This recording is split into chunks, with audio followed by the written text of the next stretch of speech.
Ayan, good afternoon everyone. Salamat sa dalawang na good afternoon din. Again, good afternoon everyone. Thank you po. Kung na-miss nyo to last week, we started the series and we're talking about the cost of the cross. Sabi nyo nga, cost. Because in reality, there's a cost to everything. Agree ba kayo doon? Okay, lalo na yung mga tatay. Yung mga tatay talagang... There's a cost to everything. Even the things that are free are not really free, right? Someone paid for it, and the companies are actually using it for promotion, for rewards. So wala talagang free. I mean, free yun sa'yo, but someone paid it so that they can use it for marketing or whatsoever. May cost sa lahat ng bagay. The pamasahe, you went here, the aircon that we are using right now, we're paying this. Okay, ang tanong lang, are you willing to pay for it? Naalala ko, nag-ano kami ni Carmen, nagpunta kami sa San Rafael, meron kaming wake, may pinunta kaming Patay, tapos nag-date na rin kami, nanood kami ng movie, plus kumain. Tapos meron dong sa show, di ba sa mga mall merong mga kotse? Okay, hindi po yung sasakyan nyo, tapos kakarnapin nyo, hindi para dun yun.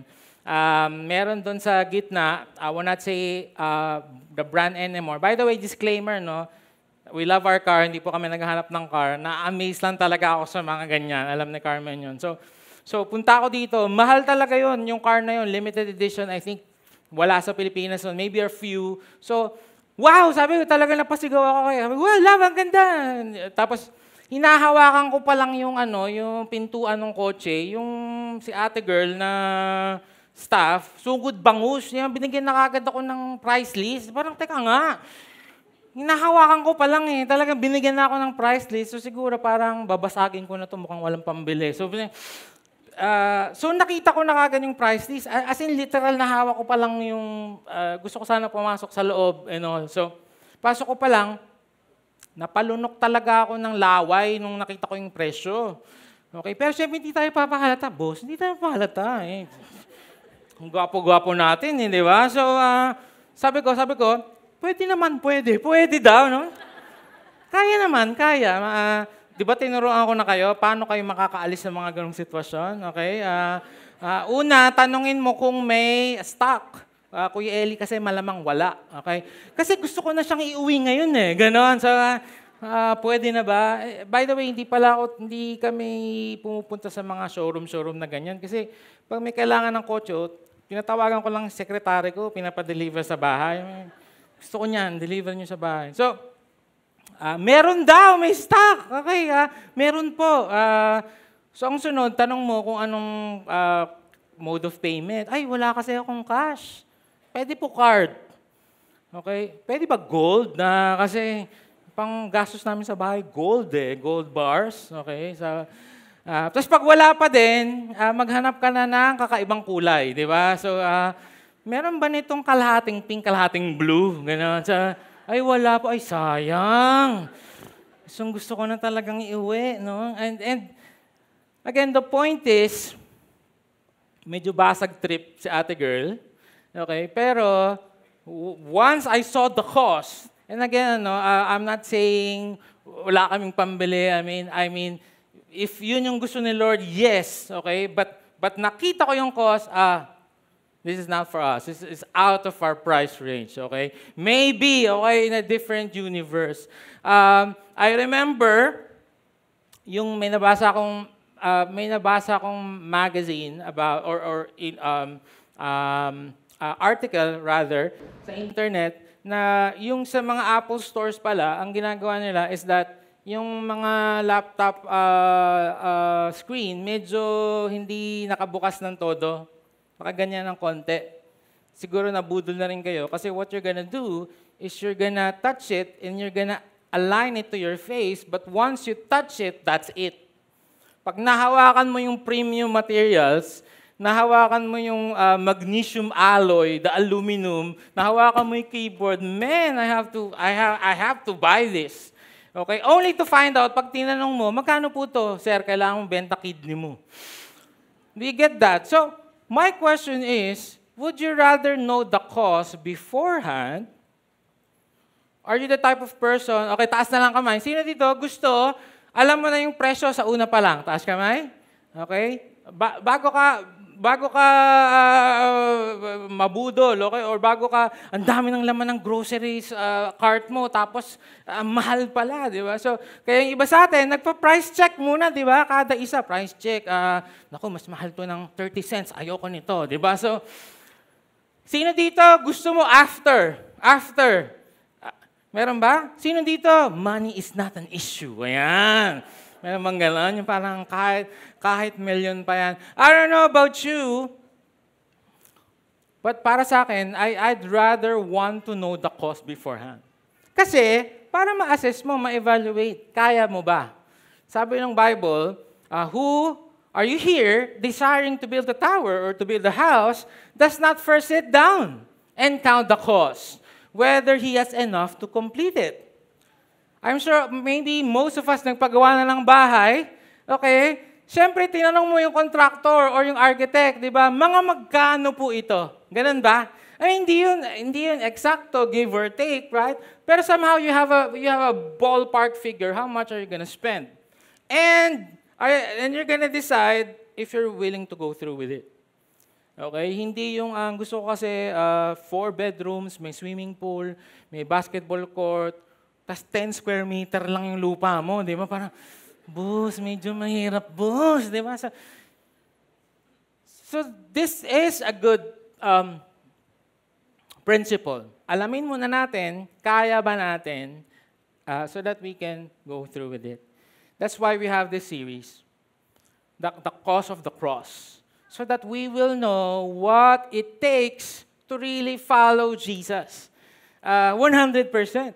Right? Because we don't want to budol you here na parang, gaganda yung buhay nyo, yayaman kayo, mawawala yung problema nyo. And of course, that's part of it that happens. But what if it's not? What are we gonna do? So the question is, as we go to the second week, is that, do you know the price or the cost of following Jesus, and are you willing to pay for it? Inintrohan na ni Kuya Eman. Palapakan natin si Kuya Eman, one of our Victory Group leaders. Okay, our faithful Victory Group leader together with his wife. Mark 10. Okay, Mark 10:17 to 31. Tayo po tayo.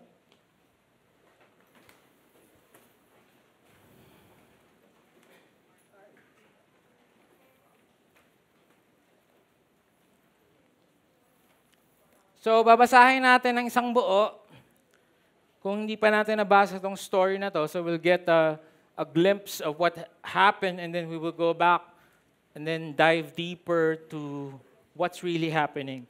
Mark 10:17 to 31. If you're there, say amen. Okay? Basahin natin sabay-sabay. 3, 2, 1, go. And as he was setting out,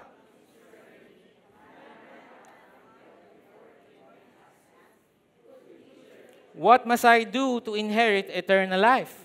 And Jesus said to him, why do you call me good? No one is good except God alone. Commandments.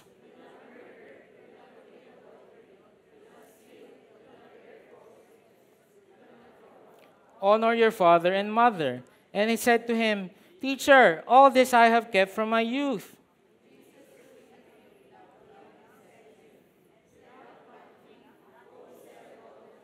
And give to the poor, and you will have treasure in heaven, and come, follow me. Disheartened by the saying, he went away sorrowful, for he had great possessions. And Jesus looked around and said to his disciples, how difficult it will be for those who have wealth to enter the kingdom of God. And the disciples were amazed at his words. But Jesus said to them again,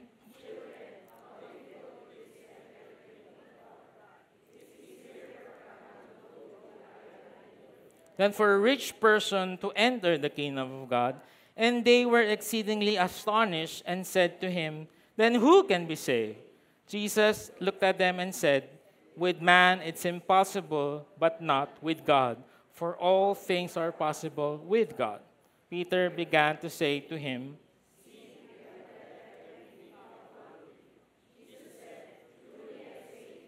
There is no one who has left house or brothers or sisters or mother or father or children or land for my sake and for the gospel who will not receive 100-fold now in this time houses and brothers and sisters and mothers and children and lands with persecutions, and in the age to come eternal life.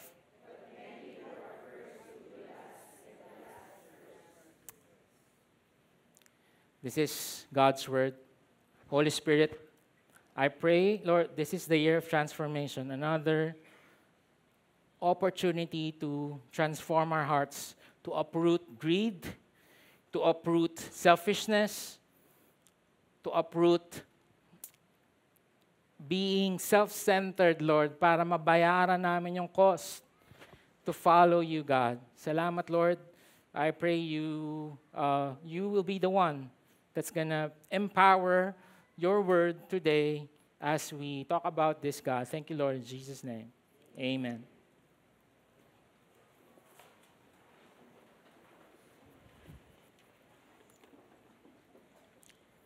If we will go down today, dyan sa McDo, hindi pala go down pag McDo, go across. Go down sa baba, and you ask them, ang goal ng isang tao, ano ang goal ng isang tao? Assuming na hindi siya Christian or hindi niya alam the purpose of God, probably ito sasabihin niya. And probably ito nga din yung sagot nyo. Sagot nating lahat. Okay? Ang gusto ko lang naman, Pastor, ay yumaman para makatulong sa ibang tao. Right? General idea. Mapagpala ako para naman umayos yung pamilya namin. Pero hindi lang para sa sarili ko, para sa ibang kapwa. And actually, yan ay maganda na yung sagot. Right? Wala naman siguro magsasabi niya na gusto ko po talaga pumatay ng tao or mangloko. Probably not, right? And sasabihin niyan, ayan. Okay? But these two things actually is the problem of the rich young man. Do you get that? Parang everyone wants to be rich, not just rich, but good, moral, helping other people. And yet, in the story that we've read, that's exactly the problem. So, in the upside-down kingdom of God, ang ganda nga eh. Kasi, meron na naman tayong unlearn. How we see wealth and how we see morality, we're gonna unlearn today. Right? Two hard sayings of Jesus, actually in this story. Two difficult, hard sayings of Jesus na sometimes medyo hindi natin nirerekta, di ba? Parang medyo, parang si Eman kanina, ang ibig sabihin ba nun ay bibenta natin yung kotse natin? Sabi niya, baka naman hindi. Well, yes. Probably. Different cases, but if that will take, I don't want to get ahead of myself, pero is that a metaphor? I don't think so. It was direct. Kasi nga, medyo crazy, outrageous, benta mo lahat. And, hindi lang yon. Sabi niya, it's easier for a camel to go through the eye of a needle than for a rich man to enter the kingdom of God. Again, this verse has been misinterpreted 100 times just because probably we're afraid. Natatakot siguro yung mga preacher to say what it means. Okay, baka kasi in a church na puro mayayaman, pero hindi tayo, okay, sakto lang tayo.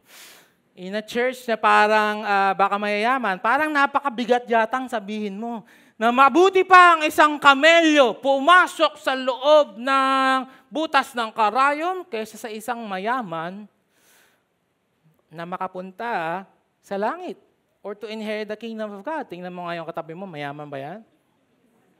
Kung mayaman yan, ba't kanina ka pa nakayakap sa bag mo? Okay, hindi yung mawawala. Mayaman niyang katabi mo. Hindi niya kailangan yung 1K niyan sa bag mo. So, one outrageous saying, ha? Ano yung sabihin ito? And another hard saying, why do you call me good? No one is good except God alone. Exciting, di ba? So, meron akong 3 oxymorons for you today. Oxymorons are, ba't mo tinignan yung katabi nung sabi ko oxymoron? Hindi moron, oxymoron. Okay? Oxymorons are words that should not be in the same sentence. Parang working holiday lang yan. Okay? Nagkalituhan kami nung Martes. Okay? Sabi ng HR, ba't kayo wala dito? Di pa po holiday. Working holiday po, pastor. Anong ibig sabihin nun? Dapat pong working. Pag holiday. Huwag niyo pinagsasama yung dalawang word. Oxymoron, okay? 3 oxymorons for you today. Number 1, riches can make you poor.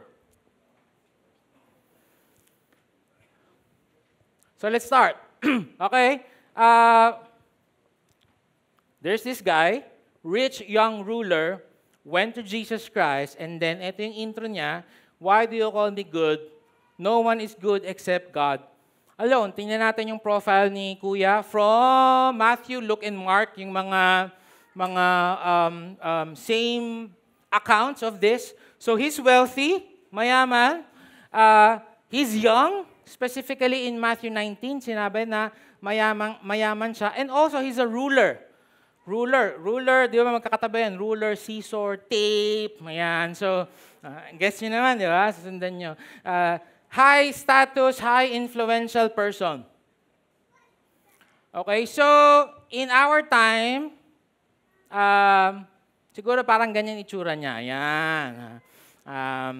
Pumunta kay Jesus Christ, ano yan, siguro naka Porsche or naka Ferrari, and went to Jesus Christ. Again, he's rich, he's young, he's a leader. Ibig sabihin ng ruler, he's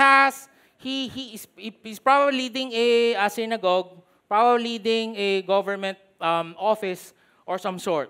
Okay? So hindi siya just, hindi siya basta-basta. So this person is of huge influence. Went to Jesus Christ, said, "What can I do to be saved?" Right? Sabi niya, mamaya babalikan natin tong second part, no? Ginawa ko na po lahat 'yan, sabi ni Kuya Boy. Okay? Kasi laging ginagamit yung ate girl, pero yung Kuya Boy hindi ginagamit, no? Ginawa ko na po lahat 'yan. Sabi ni Jesus, you lack one thing. Boss. Okay? Boss, may kulang ka pang isa. Sell all you have, give to the poor, you will have treasure in heaven. Come follow me. Sobrang yaman mo, boss. Ito yung gusto mo. Kung gusto mo talaga akong sundan, ito yung cost ng pagsunod sa akin. Benta mo lahat. Nasaktan nga ako nung sinabi ni Eman. Ibig sabihin ba nun, bebenta natin yung sapatos natin? Ba't sinama mo yung sapatos, bro? Don't go there, okay? Does that mean we will do the same thing? Yes and no. Mamaya, hold your horses. Disheartened by the saying, he went away sorrowful for he had great possessions. Simply saying, hindi niya kaya. The one thing na hinihiling sa kanya ni Jesus, hindi niya kaya. He went away. And Jesus looked around and said to his disciples, how difficult it will be for those who have wealth to enter the kingdom of God.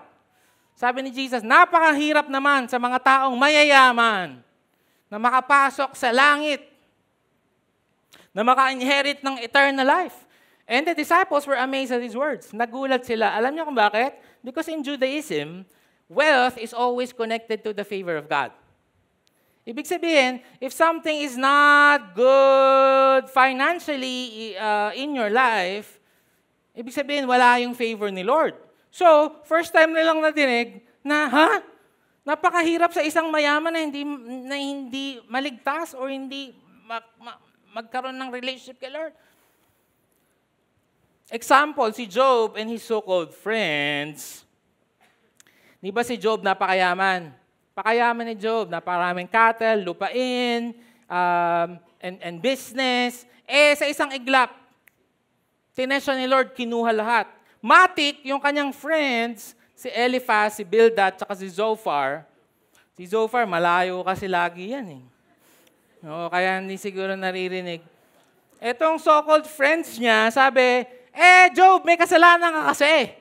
Mag-repent ka na. Even his wife, you remember, Job 2:10. Mag-repent ka na kasi. Sabi ni Job, wala nga ako kayo ni-repent. Hindi ko nga alam ba ito nanggagaling. Pero matik, may kasalanan ka, may tinatago ka. So, they think, or maybe we think as well, na if something is going wrong with your finances, may kasalanan ka o may tinatago ka. Let me tell you this, okay? Huwag nating ino-oversimplify yung wealth. What do I mean by that? Minsan tayo mismong mga Kristiyano na, ganito pa rin tayo mag-isip, okay? Hingi ng payo, okay? Paano po ba yayaman? Sipag at tiyaga. Magsipag ka lang, magtrabaho ka kahit mga 4 na trabaho, pilitin mo talaga yung the best na magagawa mo, tapos pagpapalain ka ni Lord. Guys, I've seen people who are really crazy diligent, crazy sipag. 4, 5 jobs, and yet, for some reason, at least in my perspective, hindi pa rin siya financially blessed. So ano? And on the other hand, I can see people who are evil and cruel and corrupt and magnanakaw, and you see their lives are parang blessed. Hindi yun yung kapitbahay mo. Bakit yung kapitbahay mo na naman yung pinag-interesan mo? Okay? Tuwing meron akong andito na iisip mo yan. From this story, and from Job's story, we will know that wealth is not connected to sin all the time. Right? Si Job, alam natin yan, righteous siya, and yet God allowed everything to be stripped away. So, that doesn't, ayun yung sinasabi ko, yun lang yung point. Huwag tayo mag-oversimplify. There is a reason for everything. There is a reason bakit ganyan sweldo mo, bakit ganyan yung business mo, bakit siya sobrang blessed, parang walang ginagawa, bakit siya inaalaw ni Lord na I'll get there later. But ang sinasabi ko lang, wag matik na, tamad ka kasi. Hindi. Not necessarily. Hindi laging ganun. Yung iba naman, paklik-klik lang sa bahay, ang yaman. Baka kasi pogo pala yung kiniklik nun, kaya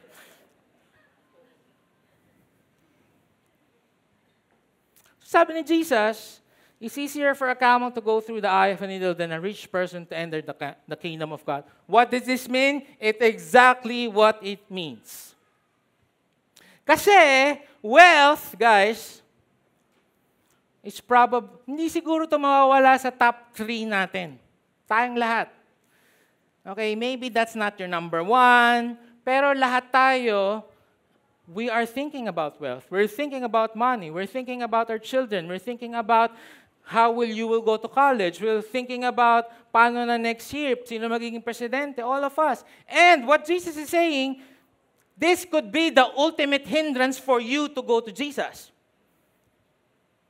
Ito yung possible na hadlang para makilala mo ng totoo si Kristo. Anong sabi ng 1 Timothy 6:9-10? But though, dapat pala nagpataas muna ako ng kamay kung sino gustong yumaman kasi baka wala nang magtaas ng kamay eh.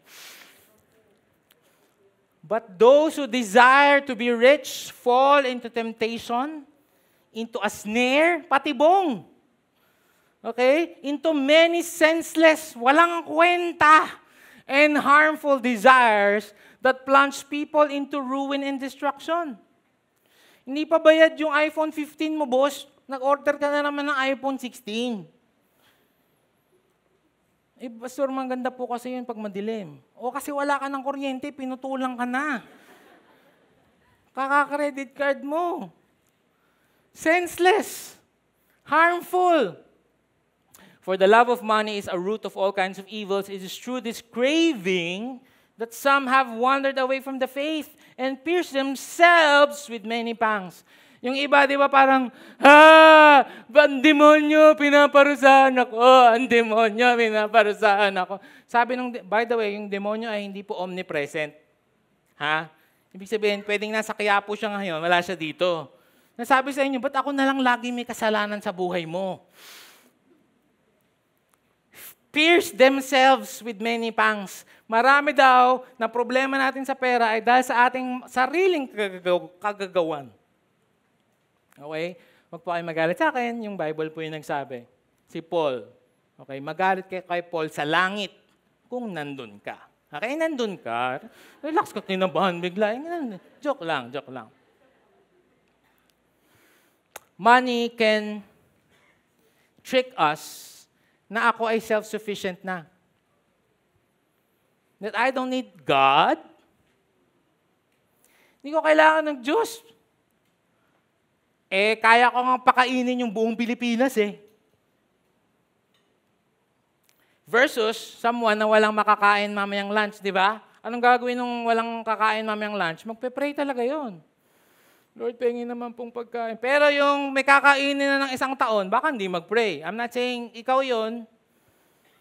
And I'm not saying hindi ka talaga nagpe-pray pag kumakain. Mag-pray ka kung kakain ka. But I'm saying money creates this distorted view that you are self-sufficient. That you are powerful. Kasi totoo naman mas marami kang pera, edi mas marami kang pwedeng utusan, mas marami kang pwedeng patakbuhin, mas marami kang pwedeng i-direct, and all. So it gives us a false sense of self-sufficiency. It gives us false security na gusto ko lang naman, may savings ako para pag nag-retire kami ni Carmen, at college para kay Yuel, Olivia and Boaz, and the fourth baby, na pinagpe-pray pa namin na baka biglang i-congratulate niyo si Carmen mamaya. Okay na kami. Pastor, okay na kami. Kung malugi yung bangko, kung saan nakalagay yung pera mo, kung allow ni Lord, COVID part 2. Diba? Parang talaga ba? Si Lord siguro pag, anak, tigilan mo na, hindi, sandali lang Lord, kailangan ko lang mag-ipon. Mag-a-attend ako, kailangan ko lang mag-ipon. Tapos si Lord naman parang, bukas, may COVID na ulit. Bali, wala na yung pera. Naalala niyo yung Israelites? They were the most richest person on earth when they left Egypt. Why? Because God told the Egyptians, bigyan niyo lahat ng pera niyo sa kanila. Mga gold. Don't leave them empty-handed. Tapos siguro habang kinukuha si Jesus, si God, medyo na... Kasi may pera nga sila, wala namang 7-Eleven sa disyerto. Walang Alphamart, marami na ngayon, walang Dali, All Day,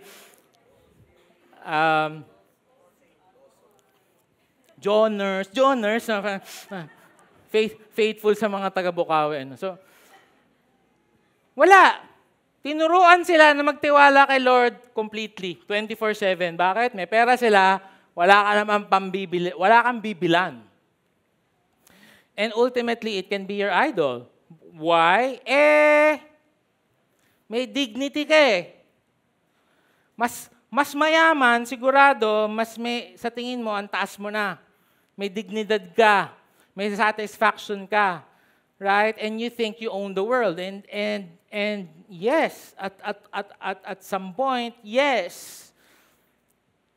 Alam niyo ba kung bakit ang hirap-hirap na makulong? Sino dito ang nakulong na? Legit naman yung tanong ko, baka naman, sino dito dapat nakakulong ka pero tumakas ka? Taas kamay?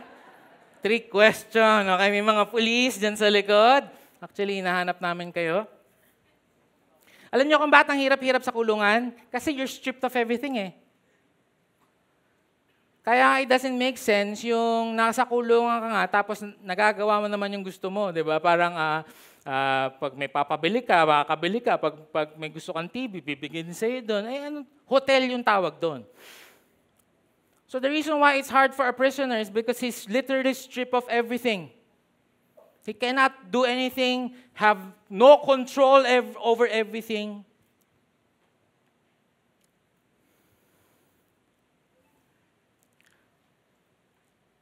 So the issue of the rich young ruler, the cost of discipleship, the cost of the cross for the rich young ruler And this whole story is about money.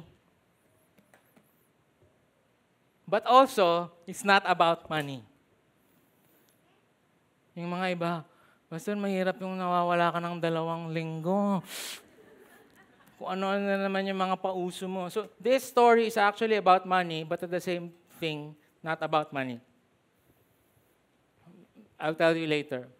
Number 2, so the first paradox is be careful of riches because you can be poor.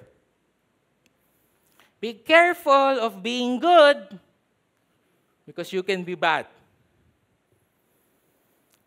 Being good can be bad. So again, the rich young ruler is financially wealthy, but not just that. He's also morally wealthy. Walang pinakamabait, at least in the what we've told in the scriptures. But this guy, he's obedient to the law. Okay? Nung sinabi niya na, nagawa ko na po lahat yan. Sinabi ba ni Jesus na, sinungaling? Jesus did not say anything. That means he believes that that person really did everything. Devoted and devout. He's humble and respectful kasi he kneels before Jesus. Hindi siya yung parang mga Pharisee na tinatrap siya with a question, what must I do? Talagang seeking si kuya. Seeking. Okay? He's really asking for an answer. And before tayo mawala ng completely dun sa theme ng 1, which is money, eto, matuto tayo kay kuya. Ha? Na he has everything already, mayaman na siya, pero there's something still missing in his heart that only Jesus can provide. Dapat nga wala siya dyan eh. Dapat sa ibang bansa siya, di ba? Pero nandyan siya. Kasi legit siyang naghahanap. May kulang sa akin eh.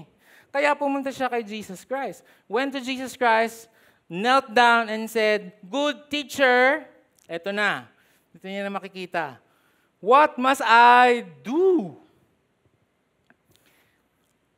Guys, look up here. Tingin sa akin. This is how we are programmed. This is how we are programmed. Remember Adam and Eve? Nung kinain nila yung santol? Okay?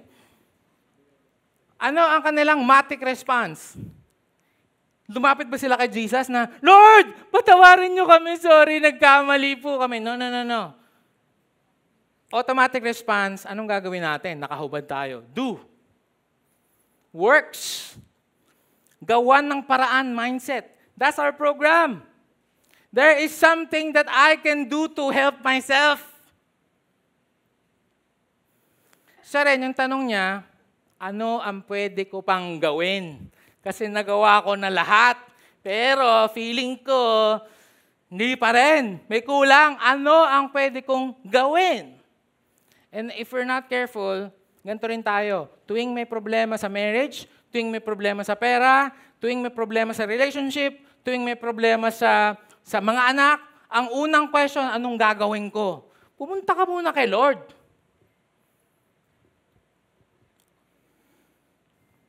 And the right question should be, Lord, what are you teaching me? What do you want me to do? Anong gagawin ko, Lord? Anong gusto mong gawin ko, Lord? Jesus said to him, "Why do you call me good? No one is good except God alone." Now, I want to take some time to answer this question because I've been asked this question multiple times. And this is also one of the verses na ginagamit to say that Jesus is not divine. Kasi sinasabi na, si Jesus nga, sinabi niya na hindi naman siya good. Hindi yun yung sinabi, okay? Was Jesus denying his divinity or goodness? No.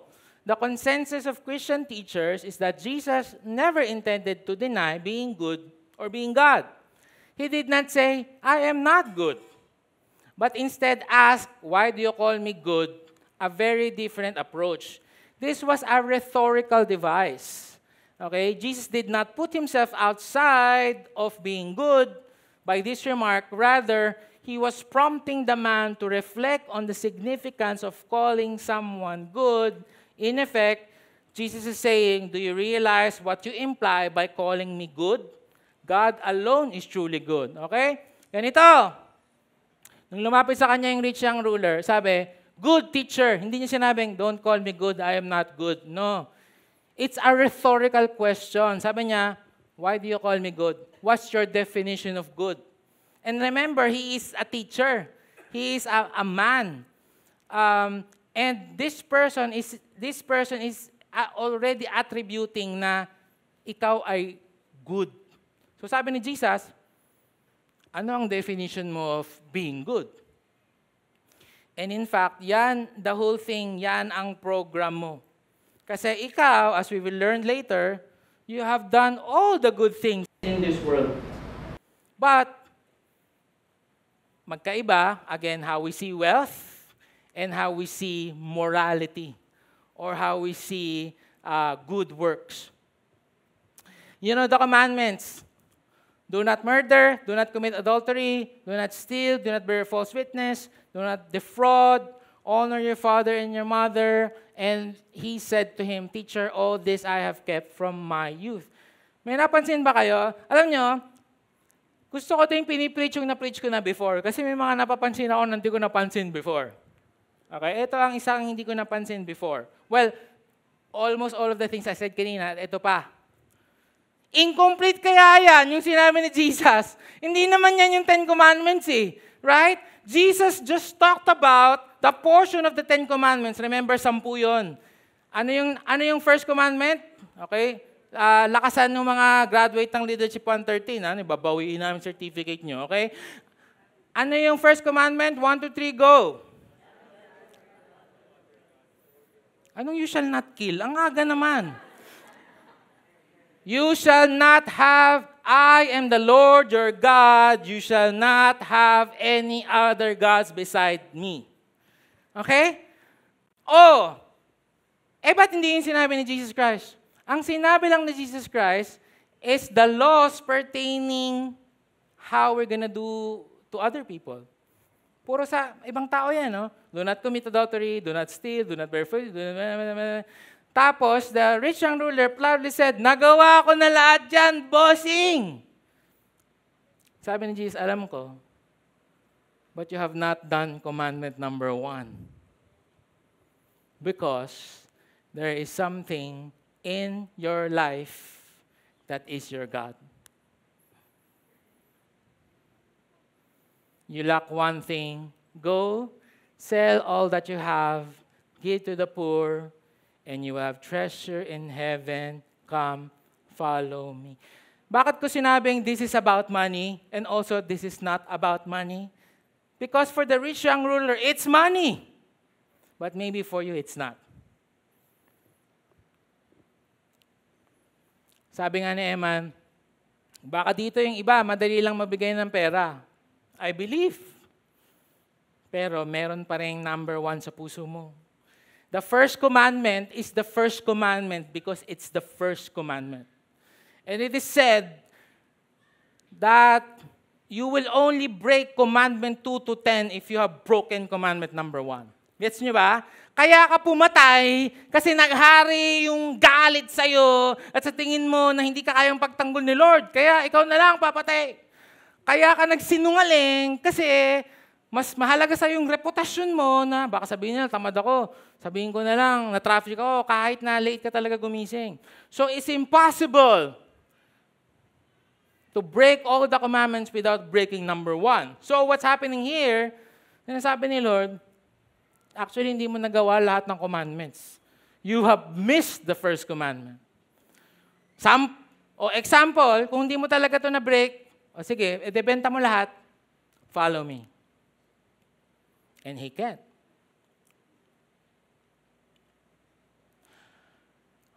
If you look at Zacchaeus, naalala niyo ba si Zacchaeus? Right? Yung kinain ng isda. Yung iba talaga, papanggap pa kasi. Anong issue ni Zacchaeus? Anong nangyari kay Zacchaeus? Tax collector, ninanakawan niya yung sarili niya mga kababayan, di ba? Right? Tapos, Actually, hindi nga hiniling sa kanya ni Jesus eh. Sabi lang, Zacchaeus, may dala akong McDo dito, kain tayo sa bahay mo.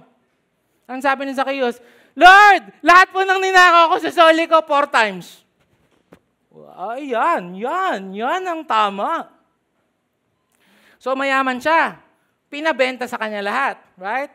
Si Nicodemus, mayaman din naman. Pero, yun ba yung hiniling sa kanya ni Lord? Hindi. Kasi hindi pera ang number 1 kay Nicodemus. Kay Nicodemus, ang number 1 sa kanya, ang kanyang status, ang kanyang career, ang kanyang napag-aralan, ang kanyang place in society. At sabi ni Jesus, tara na, halika na, sa John 3:16, tara na.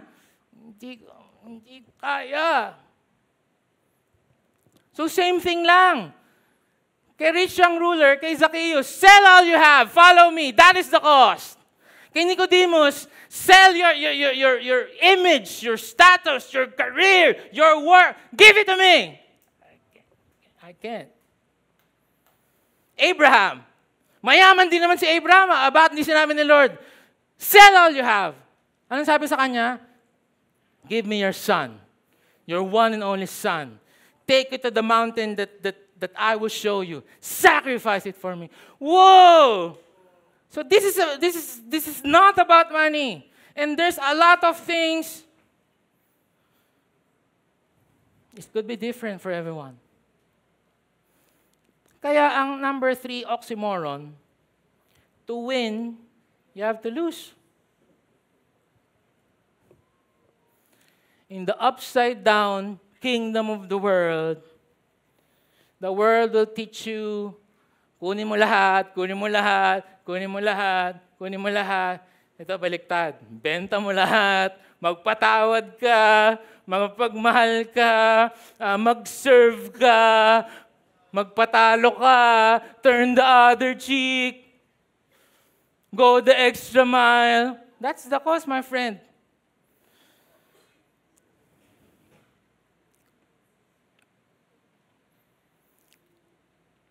Kaya sabi ni Peter, pag alis ni Kuya Boy, they were exceedingly astonished and said to him, then who can be saved? Sabi ni Peter, Lord naman, Jesus naman. Napaka-perfect na nga ng tao niyan. Kilala namin yan. Dami niyang tinulungan yan. Napakabait niyan. Daming pera niyan. Tinulungan niya yan. Yung mga nag-donate pa yan sa atin. Yan. Kung yan hindi masisave, sinong masisave? Sabi ni Jesus, tumpak. Walang masisave. Imposible sa tao. Alam mo ngayon ko lang na-realize, we've been misusing this verse din pala. With man, it's impossible. Your wealth cannot save you. Your morality cannot save you. Your leading victory group cannot save you. Because all of that are trash. But with God, all things are possible. Anong ibig sabihin? Hindi tayo masasave ng pera. Hindi tayo masasave ng morality. Imposible. Actually, napaka-imposible. Babalik ko lang, kasi kinakabahan na yung mayaman na katabi mo. Parang, maiihi na yan, konti na lang.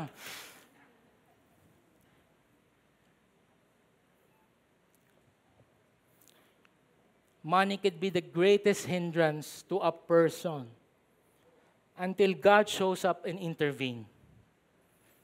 And He will take away that scales in our eyes, like Paul, to see what truly matters and to see what's the real treasure. Now, if that's not money for you, it could be my children. It could be your business, it could be your career, it could be something, but you have to give it up. Okay, kanina kinakanta natin yung I will lay it down, ang saya-saya. Bakit kaya ganun nakaisip nung nagsulat nun? I will lay it down, I will lay it down. Alam niyo ba ibig sabihin nun? I will lay it down. Lahat ng aking pinag-ipunan, lahat ng aking reputasyon at kagandahan ay ibibigay ko, ay susuko ko sa'yo. Sa tingin mo, kaya mong gawin sa totoong buhay, nagsasayaw ka pa? I will lay it down, I will lay it down. Minsan yung mga kanta din natin talaga, yung parang, church, let's close our eyes and let's sing, Open the Eyes of My Heart. Di ba parang,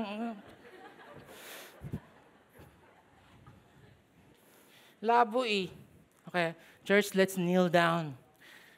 Let's sing, I Stand in Front of You. Di ba parang,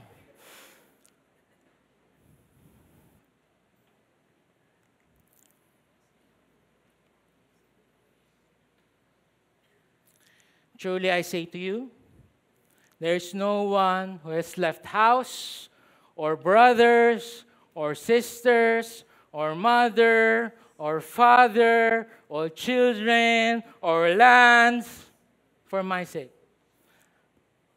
Sobrang linaw, oh. Sinasabi ni Jesus, yes, it's treasure for this guy, but maybe it's your house, or your brother, or your sister, or your mother, or your father, or your land. What is that? What is the cause? It's different for everyone. Here, iba yung cause. Whoever or whatever replaces Jesus as number one in your life, that is the cause. Gets ba? Magsisimba pa ba kayo next week?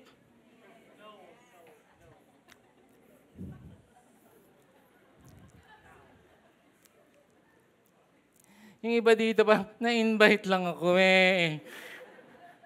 Sabi, magpapakainin niya ako ng bacon sa bacon tilog. Bakit napakadami ko nang isisuko? Whoever or whatever replaces Jesus as your number one priority. Alam niyo ba, hindi ko na nalagay dito. Do you know that in Greek, there's no plural of priorities? Walang plural. Walang plural ang priority. Walang plural. Isa lang. Pag sila yung priority. Eh, paano na po yung trabaho ko, tsaka yung mga anak ko, tsaka yung pamilya ko, tsaka dapat nandun si Lord sa lahat na yun. Nandun siya sa trabaho mo, nandun siya sa love life mo, nandun siya sa career, nandun siya sa pera mo. And I pray and hope that He's number one there. I'll call the keyboardist, no, and question. Tingin mo, lugi ka? Real talk tayo, ah.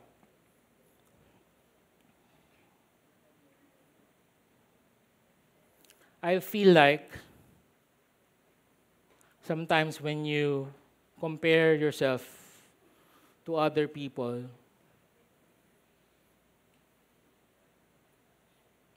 medyo tatampo kay Lord, na parang, ba't ganun, Lord, kami nga yung generous. Kami nga yung nagbibigay sa church. Kami nga yung nagsiserve. Tapos, hirap na hirap kami. Bakit? Ba't sila? Ba't sila okay? Ba't sila maginhawa buhay? At hindi mo lang masabi to kay Lord. Lugi ako, Lord. Ba't ganon? Ako na naman magfo-forgive.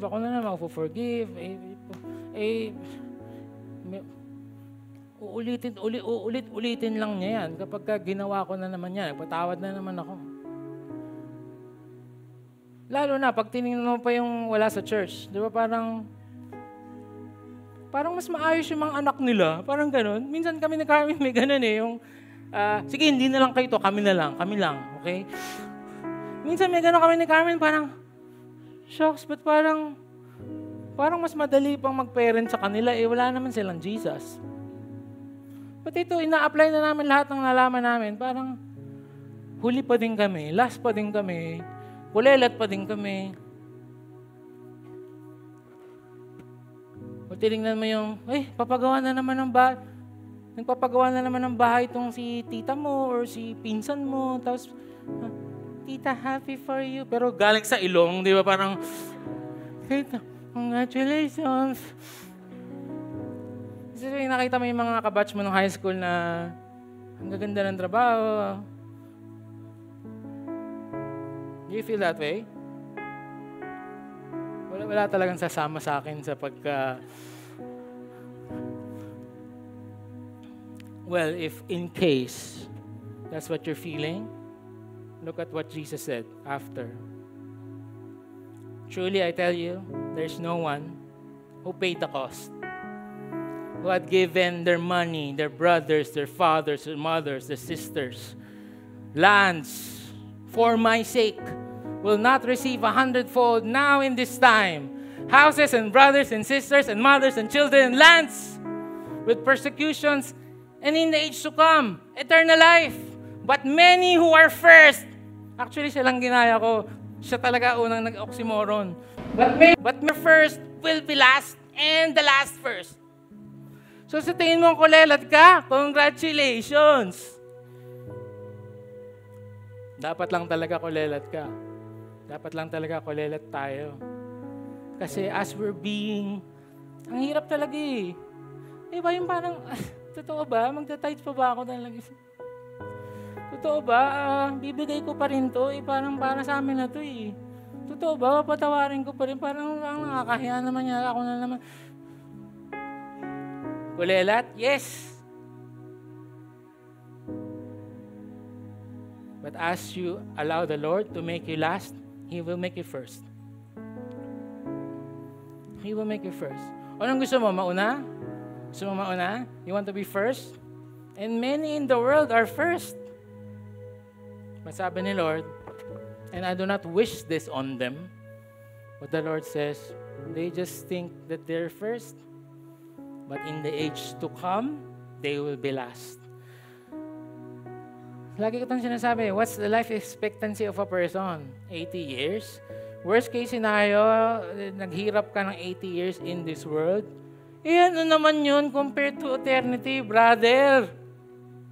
Compared to eternity? Actually, ayoko masyadong i-highlight to. Pero sabi niya, houses and brothers and sisters and mothers and children and lands in this time. In this time. So yes, you will also, I don't want to highlight this so much. It will totally defeat the purpose. But you will also have houses and brothers and sisters and mothers in this time. Pero ito yung mas gusto kong i-highlight. In the age to come, eternal life. As we say yes to paying the cost, it's totally worth it. It's totally worth it. I'll end with this. I realized I was driving yesterday. I'm gonna pick up my mom. Grabe ako sa kotse. As in, na-realize ko na may dalawang rich young ruler pala sa storyang to. 2 rich young rulers. The story should be 2 rich young rulers. Sino yung isa? Si Peter? Hindi. Kasi meron ding isang tao sa story, mayaman. He owns the world. He owns the universe. Young. 31 years old probably in this story. Ruler. Not just a community, but ruler of the world. The other guy, sabi niya, benta mo lahat, bigay mo sa mahihirap, hindi nila kayang pakainin sarili nila. Ayoko, di ko kaya. The other rich young ruler said, I know they're poor, and I'm willing to give it all to them. Siya hindi niya kaya, ako kaya ko. Willing. Anong sabi? Though he is rich. Last slide, please. For you know the grace of our Lord. For you know the grace of our rich young ruler, Jesus Christ, that though he was rich, yet for your sake he became poor, so that you, by His poverty, grabe ang words na yan, no? Might become rich. Tayo yung mahihirap. Sabi niya dun sa rich young, benta mo lahat. Hindi ko kaya. Si Jesus, binigay niya lahat, even His own life, so that in His poverty, siya yung naghirap sa krus, siya yung namatay sa krus, so that we will have eternal life. So that us last will be first.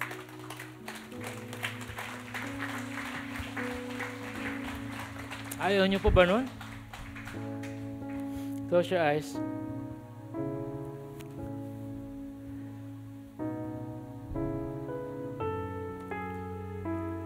I don't want you to do this because nagtataas lang ng kamay yung mga katabi mo. Again, the objective of the series is that to tell you the cost. It's gonna take a lot. It's gonna be painful, my friend. Okay? It's not always gonna be the bed of roses. There will be times na talagang di mo alam yung kakainin mo next month. There will be times na walang security yung mga anak mo. There will be times that you will forgive and forgive. There will be times that you will be generous above and beyond. There will be times that you have to forget the dreams na bata. Ito na yung pangarap mo, pero the Lord is taking it away. Nasabi ng Lord, anak, hindi yung gusto ko para sa'yo eh. The question is, are you willing to pay the price? If you're willing, pwede mong taas mo yung kamay mo. This is the price. Lord, I pray for these people who raise their hands in humility. And I know most of them have given so much already, suffered most already.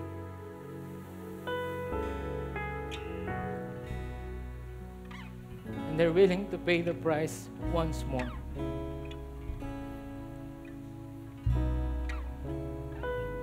Do your work in them to understand, to be secure. Salamat kasi kaya lang naman namin kayang gawin kasi ginawa mo nga sa amin. Ikaw nga yung unang nag-sell everything that you have.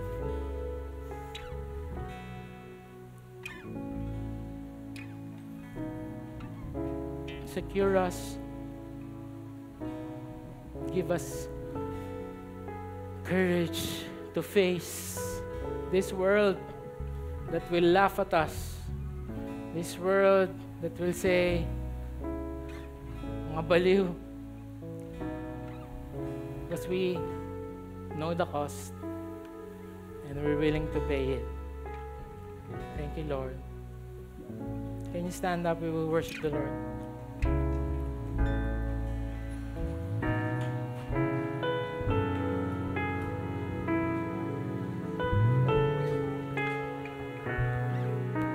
Jesus, you're all I see. I know that you're with me. No turning back, no turning back. My cross I carry, though no one goes with me. No turning back, no turning back.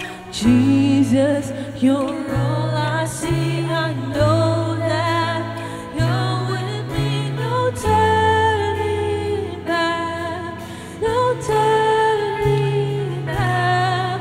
My cross I carry, though no one goes with me. No turning back, no turning back. Jesus, you're all I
You're with me, no turning back, no turning back. My cross I'll carry, though no one goes with me, no turning back, no turning back.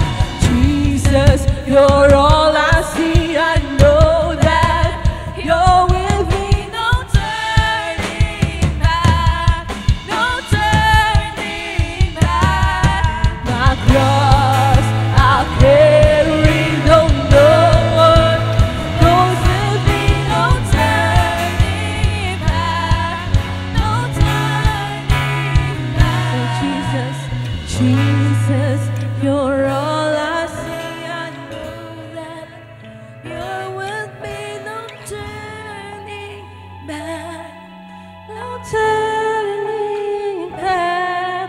My cross I'll carry, though no one goes with me, no turning back. Oh, we sing for the last time. Sing Jesus, Jesus, you're all I see. I know that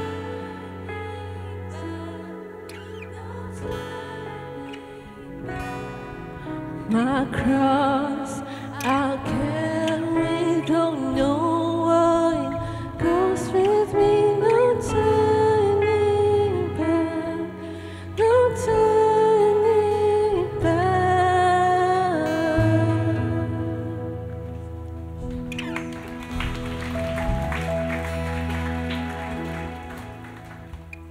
Lord, that is our prayer, God, for today.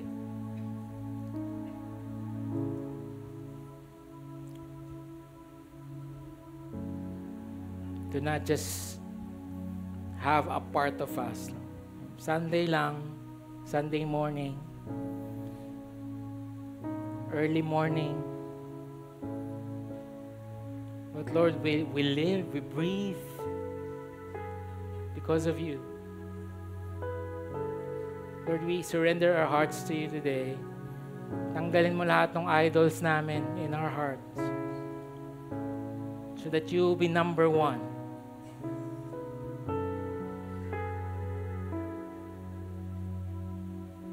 I pray that we will forsake all other competing priorities, as the title says, and make you, like what I've said, single priority. Salamat, Lord. Thank you, God. We pray that you will just empower, make us bold. Whenever that question is being asked over and over and over again, are you gonna follow me? It's gonna be yes, because we know it's it. And we will say, where else can we go? Where else will we go? Wala ko yung pupuntahan. Ikaw, you have the words of eternal life. May the Lord bless you, keep you, may His face shine upon you, may He be gracious to you, may He turn His face towards you, grant you peace. In the name of Jesus Christ, amen.